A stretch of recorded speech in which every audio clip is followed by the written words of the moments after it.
Please welcome to the show, Caitlin Clark. Caitlin. Diana Taurasi. Caitlin Clark, ESPN. Give it up for our next guest, the one and only Caitlin Clark. We have Diana Taurasi, Clark, and the ESPN crew. For any true Clark enthusiast, pairing those names evokes an instant flashback. The anticipation was electric, Camila was coming, and Caitlin was right behind her. But it wasn't just those two making waves. How exactly did the professional ranks plan to handle this incoming storm? Look, a reality check was imminent. That iconic phrase from Diana Taurasi's career became bulletin board fuel for Clark's massive fanbase all season. Even if Diana wasn't being malicious, her words perfectly captured the cold shoulder coming from the league's veteran guard. Honestly, I detect a definite splash of that classic Yukon pride clouding Diana's perspective. Let's be real, she is a fighter. Her competitive fire burns brighter than almost anyone's. There is clearly friction regarding the massive spotlight Caitlin grabbed fame Diana never saw leaving college. Then, the inevitable happened. Caitlin went on a tear, effectively muzzling every critic who dared to question her potential. Yet resentment within the league remains thick, making that March Madness sit-down with Diana, Sue, and Caitlin a total must-watch event. Diana stood her ground then, but what is the energy now? Well, the plot just took a massive turn. If you ride for Caitlin, prepare to be stunned. This whole situation feels like a total glitch in the Matrix. Diana's latest assessment caught everyone completely off guard. And for those hoping for her downfall, drop a wave emoji and leave, because this news will ruin your day. Here is the breakdown.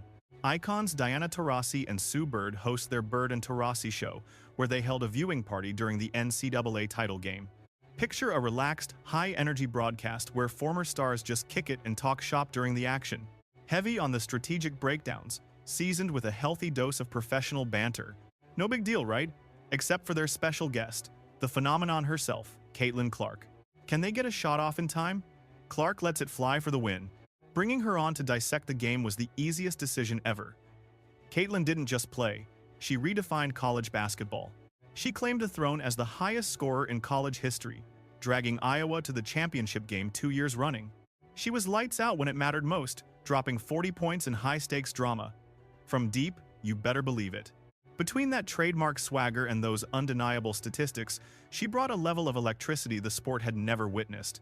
I mean, even her practice runs are highlight reel material for the big networks. She accomplished all this while smashing viewership records. People were choosing her games over actual NBA playoff contests. The real tension, though, stemmed from Diana's earlier comments before the rookie officially joined the professional ranks. That reality check warning became the defining mantra for the journey Caitlin was embarking upon. The hype train was moving at full speed, fueled by ratings that the sport had never seen before. 18.9 million people tuned in for that showdown against South Carolina, transforming it into the most viewed women's game ever, actually outperforming the men's national championship. For the skeptics claiming the audience was only there for South Carolina, sure, they had fans, but the latest data makes it undeniable. The world was watching for number 22. This year's finale pulled 8.5 million viewers. Respectable, but 10 million short of what Caitlin drew against the same team. So, nice try with that narrative.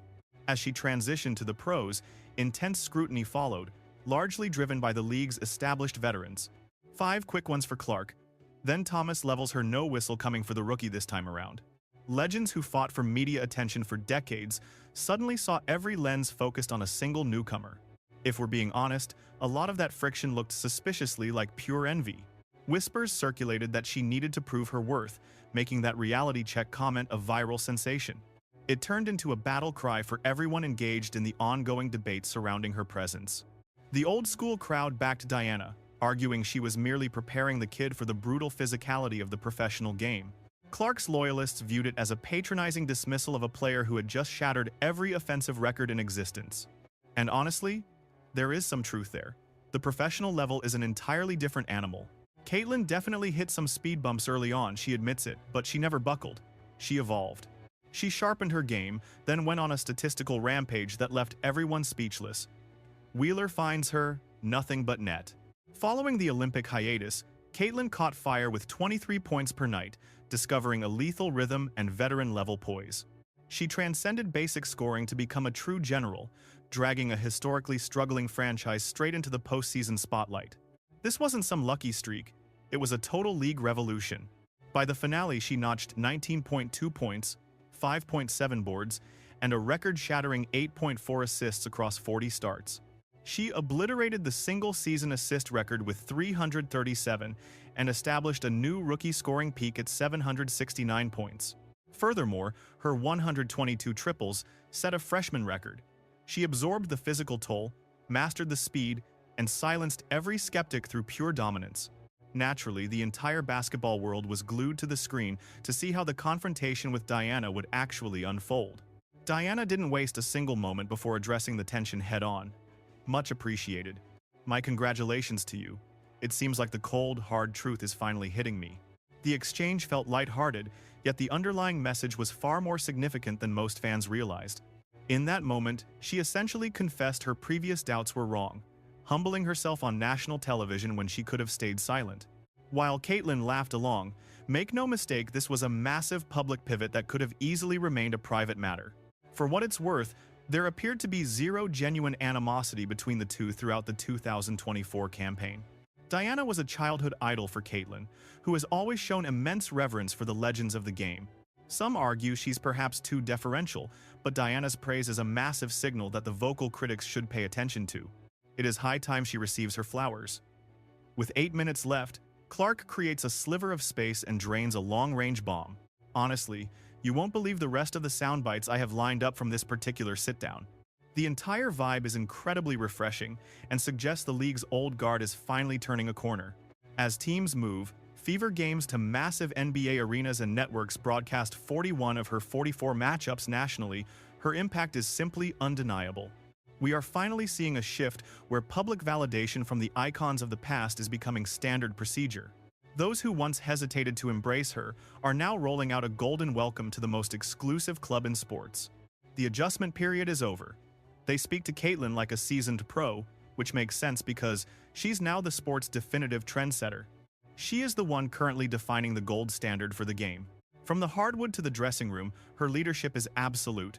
Remember when Diana claimed the professional league would be too physical for her? She stepped into that ring against those grown women and emerged completely victorious. You could build a very compelling argument that Clark was the most impactful player in basketball during the season's final stretch. Expectations for her second year are already through the roof, and Caitlin seems incredibly hungry for the challenges ahead. Caitlin, how hyped are you for the upcoming season? You have a new mastermind in Stephanie White and a powerhouse in Natasha Howard. There's Dana Bonner, a player I know well, along with the fierce Sophie Cunningham. Seeing those elite names join your squad, what's your immediate reaction? That footage perfectly captures the electricity surrounding this team. Caitlin recognizes that once this roster finds its collective chemistry, they will become an absolute nightmare for opponents. Sydney Colson, a veteran who left a championship dynasty to join the Fever, noted that Indiana became the team nobody wanted to face. That is a massive statement, and it's accurate. The Fever finally unlocked their true potential. Their execution got sharper, defensive rotations became seamless, and most importantly, they developed an unshakable belief in their own success. Led by Clark, the Fever surged from a 13-27 record to 20-20, clinching their first playoff spot since 2016. Now they have added even more offensive weapons. The pass finds Bonner on the wing. Bonner hits the crossover, drives right, and lofts a high-arching triple that finds the bottom of the net. DB scores.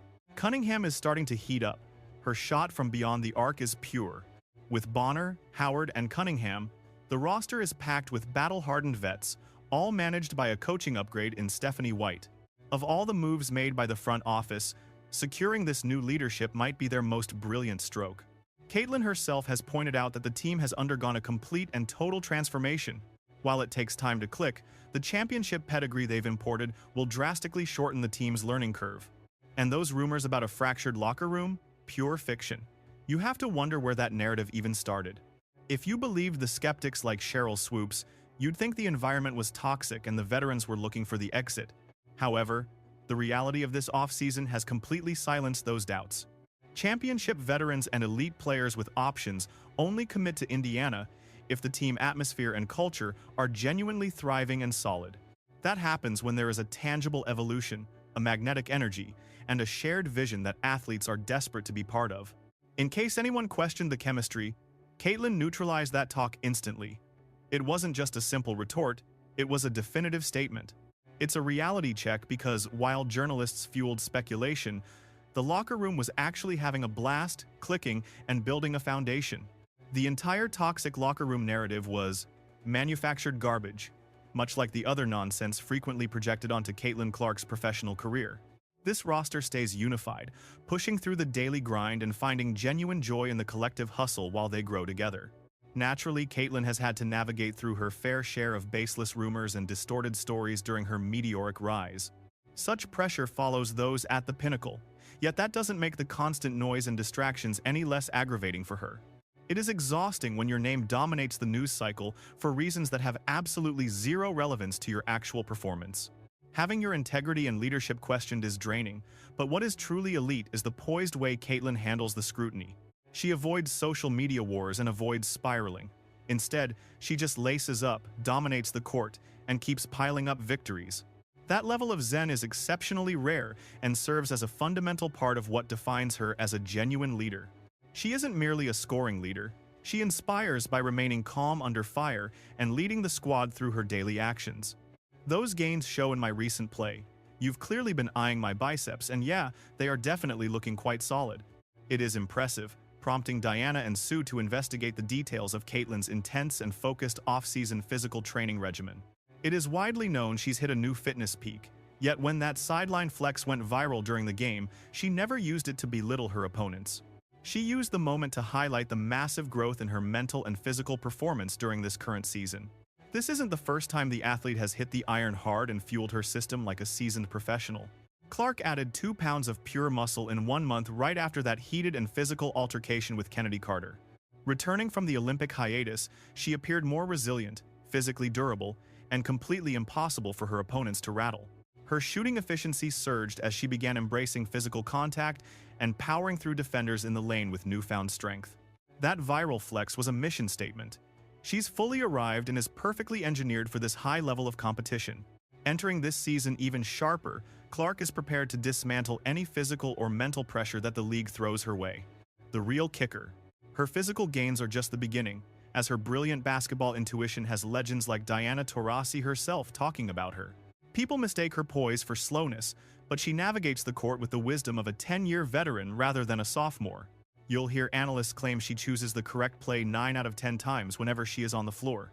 Truly, she is executing brilliance that no one else even perceives before the ball actually leaves her hands during the play.